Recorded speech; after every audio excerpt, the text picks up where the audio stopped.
हरे कृष्णा।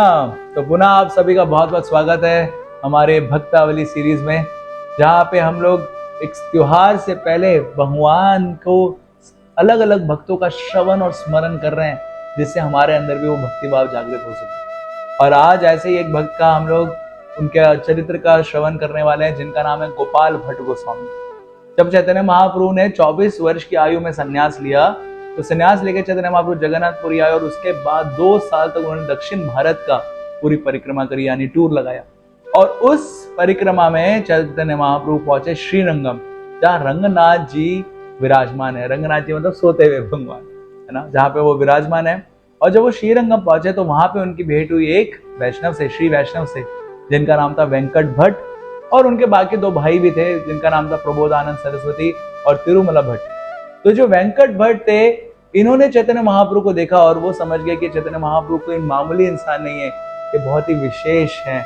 और इसलिए उन्होंने चैतन्य महाप्रभु को अपने घर में आमंत्रित किया और बोला, कृपया करके आप मेरे घर में रहिए 4 महीने। अभी चतुर्मास यानी वर्षा ऋतु का समय है, उस समय आप ज्यादा घूम फिर नहीं सकते हैं, खाना पीने को नहीं मिलेगा, तो आप हमारे घर में रहिए।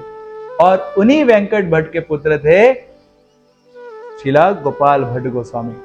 1503 में उनका जन्म हुआ और प्रबोधानंद सरस्वती जी के निर्देशता में उन्होंने बहुत अच्छे तरीके से संस्कृत सीखी और कैसे अलग अलग कविताएं लिखनी है वो सब सीखी। और जब वो घर में रहते थे तो चैतन्य महाप्रभु के सामने, तो वो बच्चे थे तो हमेशा चैतन्य महाप्रभु के साथ रहते थे। चैतन्य महाप्रभु उनको अपने बगल में बैठा के खाना खाते थे और अपना कभी कभार जो अपना उच्चिष्ट था वो गोपाल भट्ट गोस्वामी को देते थे। गोपाल भट्ट गोस्वामी कभी उनके लिए पानी लेके आते थे, कभी उनके बर्तन उठा के लेके जाते थे, जो भी उनके पिताजी सेवा करने के लिए बोलते थे वो सारी चीजें करते थे। तो एक बार गोपाल भट्ट गोस्वामी इतने छोटे से बालक ही थे, उनके मन में ऐसी इच्छा प्रकट हुई कि चैतन्य महाप्रभु ने संन्यास ले लिया।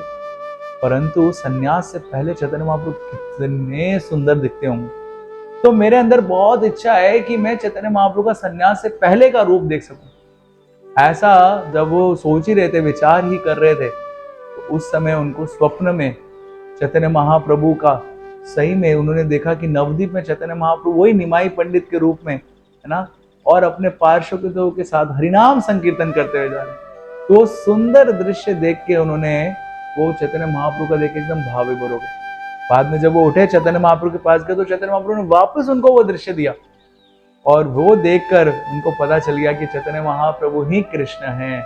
और फिर उन्होंने सोचा कि अब मैं आपकी शरण में आना चाहता हूँ। चैतन्य महाप्रभु ने बोला कि अभी रुक जाइए, आपके माता पिता बहुत बड़े भक्त हैं, अपने माता पिता की सेवा करिए और बाद में उनकी आज्ञा प्राप्त करके आप वृंदावन में जाना और अनेकों अनेकों ग्रंथों की रचना करना। गोपाल भट्ट गोस्वामी ने कहा, ठीक है, आप जैसी आज्ञा कर रहे हैं।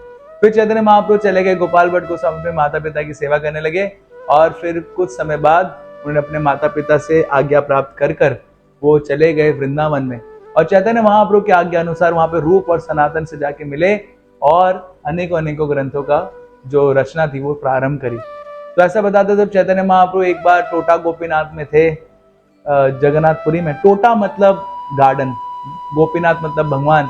तो जिस गार्डन में गोपीनाथ भगवान मिले तो उसका नाम है टोटा गोपीनाथ। तो वहां पे चैतन्य महाप्रभु जब थे तो उनको एक पत्र मिला रूप और सनातन का। उन्हें लिखा कि हम यहाँ पे बहुत अच्छे से सेवा कर रहे हैं और गोपाल भट्ट गोस्वामी भी हमसे आके यहाँ पे मिल गए हैं। ये सुनकर चैतन्य महाप्रभु बड़े प्रसन्न हुए और उन्होंने तुरंत गोपाल भट्ट गोस्वामी के लिए अपना अंग वस्त्र, अपना अंदरूनी वस्त्र और जिस स्थान पे वो एक लकड़ी की चौकी पे बैठते थे वो सारी चीजें भेज दी गोपाल भट्ट गोस्वामी के लिए एक भेंट स्वरूप, कि चैतन्य महाप्रभु ने मानो उनके ऊपर एक आशीर्वाद दे दिया। और ऐसे गोपाल भट्ट गोस्वामी वृंदावन में रहते थे। तो एक बार उनकी इच्छा प्रकट हुई कि मैं हरिद्वार में जाता हूँ, स्नान करके आता हूँ। तब वो हरिद्वार में जा रहे थे स्नान करने के लिए, तो रास्ते में एक ब्राह्मण के घर में रुके सहारनपुर के पास, और वो ब्राह्मण के पास एक भी पुत्र नहीं था, बेचारा बहुत दुखी था। तो गोपाल भट्ट गोस्वामी ने बोला, क्या हो गया तुमको, क्यों दुखी हो? बोला, एक भी पुत्र नहीं है। तो उन्होंने उनको आशीर्वाद दिया, जाओ आपको पुत्र ही होंगे। तो ब्राह्मण बड़ा खुश हो गया, उसने बोला, अगर सही में मेरे को पुत्र होगा तो पहला पुत्र मैं आपकी सेवा में, आपके शिष्य के रूप में आपको दान दे दूंगा। गोपाल भट्ट गोस्वामी ने ठीक है, गए हरिद्वार, स्नान करके वापस आए। फिर वापस एक बार वो मुक्तिनाथ यानी नेपाल में, जहाँ पे गंडकी नामक जो नदी है वो बहती है, जिसमें शालिग्राम शिला मिलती है, वहां पे गए स्नान करने के लिए। और उन्हें सोचा कि मैं कुछ शालिग्राम शिलाओं को ले लेता हूँ और उनकी पूजा अर्चन करूंगा। तो वहां से कुछ 12 शालिग्राम शिला उठा के वृंदावन में आ गए और उनकी पूजा शुरू कर दी। परंतु उनको लगा कि मैं योग्य नहीं हूं भगवान की पूजा करने के लिए, उसके लिए बहुत योग्यता चाहिए, मेरे अंदर नहीं है। ये विनम्रतावश वो सोच रहे थे। तो वापस जाके वो 12 का शालिग्राम शिला गए मुक्तिनाथ में वापस रखने के लिए। जैसे रखने के लिए गए, फिर स्नान करके अपना कमंडलों में जल भर के वापस आ रहे थे, तो सारी 12 शालिग्राम शिला वापस उनके कमंडलों में कूद गई। उन्होंने सोचा ये क्या हो गया, वापस डाला, वापस जल भरा, वापस आ गई। तो वो समझ गए कि शालिग्राम शिला चाहते हैं कि मैं उनकी पूजा अर्चन करूं। तो वृंदावन में आ गए और शालिग्राम शिला की पूजा करते थे। तो ऐसा वर्णन आता है कि एक बार एक बहुत ही बड़ा व्यापारी आया वहां पे, और वृंदावन में जो अलग अलग विग्रह थे, जैसे राधा मदन मोहन, राधा गोविंद देव जी, जो बाकी गोस्वामियों के विग्रह थे, उन सारे विग्रहों के लिए वो कुछ आभूषण और कुछ वस्त्र दान में दे रहा था। परंतु गोपाल भट्ट गोस्वामी सोचे कि मेरे पास तो विग्रह नहीं है, मेरे पास तो सिर्फ ये एक शालिग्राम शिला है, इनका मैं कैसे श्रृंगार करूंगा, अगर मेरे पास भी विग्रह होते कितना अच्छा होता। ऐसा करके वो सो गए। उस दिन नरसिम्हा चतुर्दशी थी, जिस दिन भगवान प्रकट हुए थे। कहां से? खंबे से। तो गोपाल भट्ट गोस्वामी भी सोच रहे थे कि अगर भगवान खंबे से प्रकट हो सकते हैं, ऐसी किसी शालिग्राम शिला यानी पत्थर से प्रकट हो जाएंगे, तो मैं भी उनकी पूजा करूंगा। जब वो सोए रात को, तो 12 में से एक शालिग्राम शिला थी जिसका नाम था दामोदर शिला। उसमें से सुबह आके उन्होंने देखा तो प्रकट हो गए राधा रमन भगवान की जय, राधा रमन देव जी। और उन्होंने ये खबर भेजी रूप सनातन के पास। सब गोस्वामी लोग आए, उन्होंने दर्शन किया और सबने मिलकर बोला कि राधा रमन जी व्रज के सबसे सुंदर विग्रह हैं। और कोई बोलने लगा कि अरे इनके जो चरण है एकदम कृष्ण के जैसे हैं, इनकी जो कमर है वो भी कृष्ण के जैसे, इनका चेहरा भी कृष्ण के जैसा है। जो बाकी विग्रह राधा मदन मोहन, राधा गोविंद देव, राधा गोपीनाथ, वो सारे के सारे तीनों विग्रहों की खूबसूरती यहाँ पे राधा रमन देव जी में। और ऐसा करके गोपाल भट्ट गोस्वामी बहुत प्रसन्न हो गए और राधा रमन जी की पूजा अर्चन उन्होंने शुरू कर दी। तो ऐसा बताते हैं राधा रमन जी उनके साथ बहुत सारा आदान प्रदान करते थे। एक बार राधा रमन की जब वो पूजा अर्चन कर रहे थे, तो उनका मन आया कि सारे वैष्णवों को प्रसाद खिलाना चाहिए, परंतु उनके पास धन नहीं था। तो एक व्यापारी के पास गए, उसको बोला कि भाई आप एक काम करिए, कुछ धन दे दीजिए, मैं कुछ समय में आपको वापस लौटा दूंगा। उसने दे दिया और उन्होंने उस धन से बहुत बढ़िया फीस्ट किया। और फीस्ट करने के बाद सारे वैष्णव की वापस भगवान की सेवा में लग गए। उन्होंने सोचा अभी धन मिलेगा तो करेंगे बाकी, लेकिन वो व्यापारी को लगा कि अरे मेरे को धन वापस चाहिए। तो सुबह के समय धन वापस मांगने के लिए गोपाल भट्ट गोस्वामी के पास आ रहा था।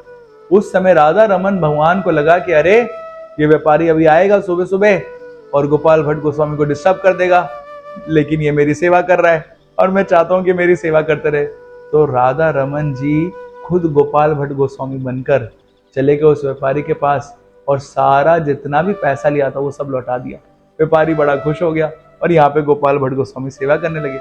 बाद में उनका एक शिष्य आया और उसने बोला गुरुदेव आपने जो लोन लिया था लीजिए, ये सारे मैं धन वापस एकत्रित करके आया हूँ, आप इसको दे दीजिए वापस व्यापारी को।